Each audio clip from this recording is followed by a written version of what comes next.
Vamos abrir esta pregação mais uma vez do Evangelho do Reino, em nome de Jesus Cristo que vem em carne, a pregação da Nova Jerusalém que Jesus determinou, os mistérios celestiais, a Nova Jerusalém,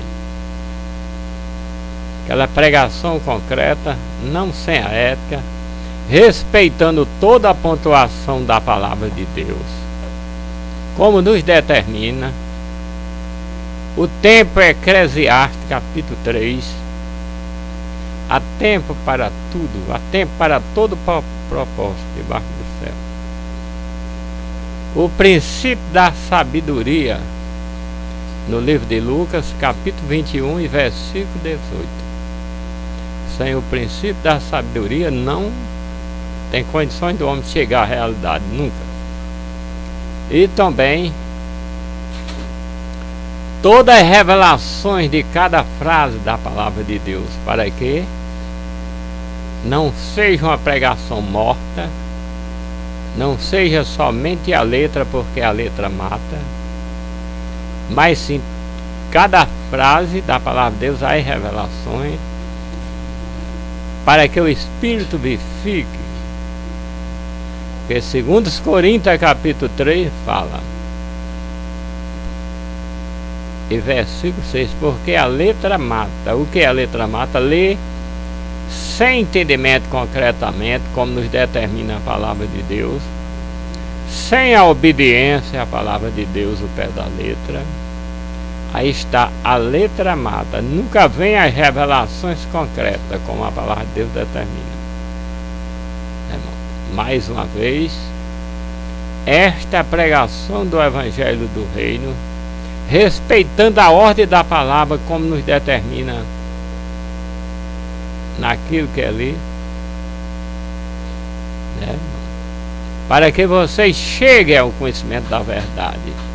Quando Jesus falou no livro de Marcos, capítulo 16, e versículo 15 e versículo 16, e disse-lhe: ide por todo mundo, pregai o Evangelho a toda criatura. Quem crê no Evangelho depois de pregado e for batizado será salvo, mas quem não crê será condenado. A palavra de Deus é toda em revelações. Quando Jesus disse-lhe, ide por todo mundo, pregai o Evangelho a toda criatura, pregai o que está escrito no Evangelho, palavra nenhuma além do que está escrito, nem aumentar nem diminuir. Quem crê no Evangelho depois de pregado, o que determina a palavra de Deus, não só em parte, como estão fazendo, e botar em prática, será salvo, mas quem não crê será condenado. E também a ordem da palavra, como nos determina, né, irmão? Não podemos anular, senão fica a leitura morta, fica só na letra. Quando Jesus disse-lhe, ide por todo mundo, pregai o Evangelho a toda criatura, precisa dar fé que a palavra de Deus é toda em revelações, está mandando pregar pessoas que têm entendimento, adultas, está lendo para chegar ao conhecimento da verdade, mesmo que não saiba ler, mas está ouvindo para ter entendimento da palavra de Deus, né? A primeira ordem da palavra, e disse-lhe, ide por todo mundo, pregai o Evangelho a toda criatura. Quem crer no Evangelho, olha, a segunda pessoa, o aluno, ou um plural de aluno, que está lendo a Bíblia para chegar ao conhecimento da palavra de Deus, olha. E depois decidir, olha, quem crê e for batizado, olha. Porque cai no verbo futuro, porque tem que ter o tempo para ler a Bíblia, chegar ao conhecimento da palavra de Deus, para depois decidir. Não inocente, não. Não determina o diminutivo de pai, a palavra de Deus não. Não determina o diminutivo de mãe, não. A palavra de Deus não determina, não. Não por dinheiro também não determina a palavra de Deus. Mas sim como está escrito. É este o Evangelho que vai se cumprir E está se cumprindo e vai se cumprir cada vez mais, como determina a palavra de Deus. E disse-lhe: ide por todo mundo, pregai o evangelho a toda a criatura. Quem crê, olha, para que o pessoal creia na palavra e for aí botar em prática, será salvo. Mas quem não crê será condenado. Esse negócio de evangelho, botando criança, traz um diminutivo de pai, traz um pai por fora, pro menino, sem determinar a palavra de Deus. Isso aí não é pregação do evangelho. Traz uma madinha por fora, pro menino, fora da mãe. A palavra de Deus não manda pregar, buscar outra mãe para ficar o menino com dois pais e com duas mães. Não manda isso. Leva o inocente para batizar. Também a palavra de Deus não determina. É tanto aquele batismo, a palavra de Deus não determina não, fazer o comércio da palavra de Deus. Aí isso aí é a pregação do evangelho do rei, né? Jesus mandou pregar o que está escrito, irmãos.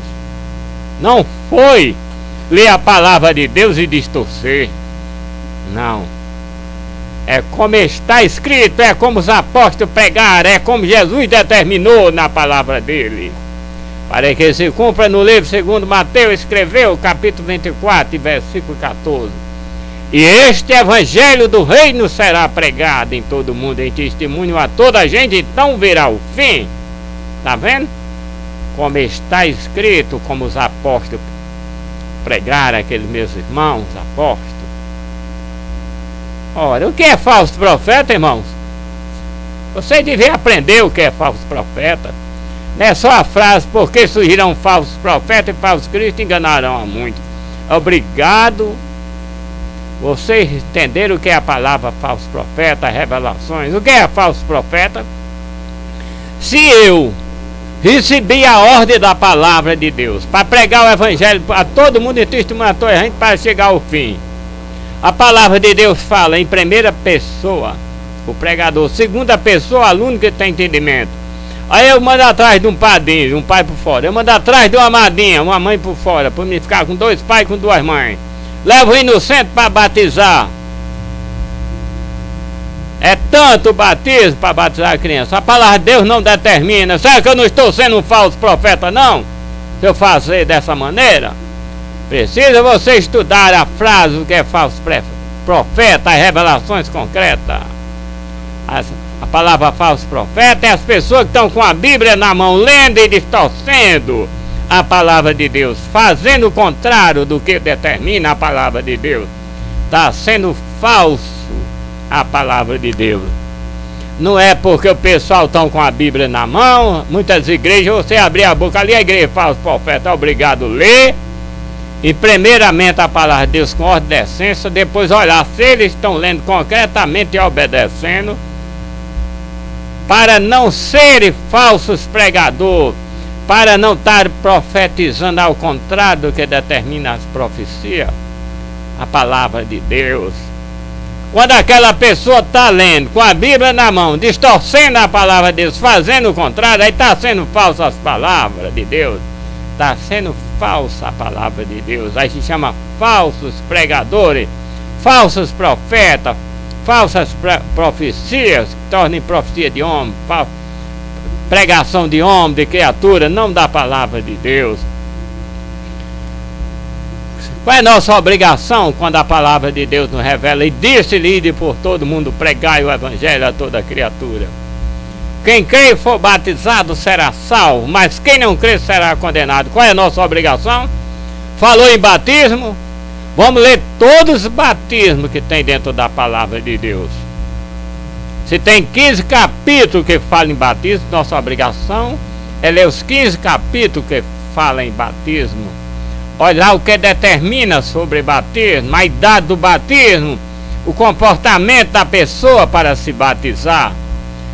Eu fazia uns 15 anos que eu li a Bíblia, de Gênesis a Apocalipse, mas Deus veio me revelar a idade em um batismo, como é um batismo cristão concreto, com uns 15 anos de idade, depois que eu 15 anos que li a palavra de Deus. 15 anos de idade não, 15 anos que eu li a palavra de Deus, né? Aí o que acontece? No livro de Lucas, onde eu fui encontrar a idade de um batismo, no livro de Lucas, capítulo 3 e versículo 21 e versículo 23, porque o 22 é uma oração. Vamos olhar a idade para a pessoa se batizar, para transformar um batismo concreto, não sem a ética, para não sermos reprovados no dia do Senhor, no dia de julgamento. Vamos olhar o batismo de Jesus, livro de Lucas, capítulo 21 e versículo 23. E aconteceu que, como todo o povo se batizava, sendo batizado também Jesus. Vamos olhar como era que o pessoal se batizava por João Batista e como foi que Jesus se batizou. E o mesmo Jesus começava a ser de quase 30 anos, sendo como se cuidava, filho de José e Jade ali, tá vendo aí? O batismo não pode ser com menos de 29 anos. A palavra de Deus diz que nós não podemos aumentar um J, um tio. Mateus capítulo 5, versículo 18 e versículo 17 e versículo 18. E Apocalipse também nos alerta, capítulo 22, último livro da Bíblia, e versículo 18 em diante ao 21 nos alerta para nosso próprio bem. Se a palavra de Deus está dizendo que o batismo é de 29 anos em diante, como é que nós vamos fazer batismo de 28 anos, de 25 anos, irmão? Porque a palavra diz, quem crê e for batizado será salvo. Quer dizer que vamos anular a idade do batismo, porque leu a leitura, quem crê e for. Gente, de todo jeito, não é assim não, irmão. Para começar a ler a Bíblia, tem que ler a Bíblia para saber o que é a palavra de Deus, para que crer concretamente na realidade. Não é dizer eu creio e sou batizado, não. Aí a palavra de Deus mostra, livro de Mateus, o livro de Lucas, capítulo 3, versículo 21 e 23. O batismo de Jesus. E aconteceu que, como todo o povo se batizava, sendo batizado também Jesus. Eu fui lá, como era que o povo se batizava e como Jesus se batizou. Tem várias partes na Bíblia. E o mesmo Jesus começava a ser de quase 30 anos, se batizou da mesma idade daquele povo. Sendo como se cuidava, como João Batista estava batizando, é para ser daquele jeito o batismo. Sendo como se cuidava, o que é as revelações concretas da palavra, sendo como se cuidava. Pessoa que tem entendimento, não eram os pais, não eram as mães que levavam eles para batizar, não. Não era um pai por fora, um padrinho por fora, não. Uma mãe por fora que não determina a palavra de Deus, não era. Não era o